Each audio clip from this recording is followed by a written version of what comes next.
Hi friends, Samsung keypad மொபைலுக்கு keypad rubber எப்படி மாற்றுறதுன்னு பார்க்கலாம் வாங்க.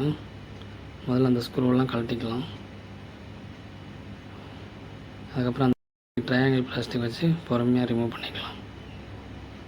அதுக்கப்புறம் அந்த போர்டு அடியில் மைக் இருக்கும், அந்த மைக்கை வந்து கேர்ஃபுல்லாக கழட்டிக்கணும்.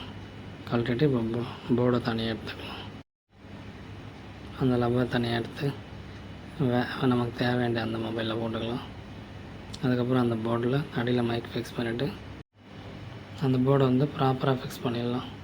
அதுக்கப்புறம் பேக் கேஸ் எடுத்து ப்ரெஸ் பண்ணிவிட்டு ஸ்க்ரூ ஒன்று போட்டுக்கலாம். இப்போ ஃபுல் டைட் பண்ணிடலாம் ஸ்க்ரூங்களை. அடுத்து பேட்டரி இன்சர்ட் பண்ணிவிட்டு ஃபோன் ஆன் பண்ணிக்கலாம். இப்போ எல்லா கீபேட் ஒர்க் ஆகுதுன்னு செக் பண்ணிக்கலாம் ஒன் பை ஒன்னாக. எல்லாமே பக்கா ஒர்க் ஆகுது. தேங்க்ஸ் ஃபார் வாட்சிங். Subscribe and support.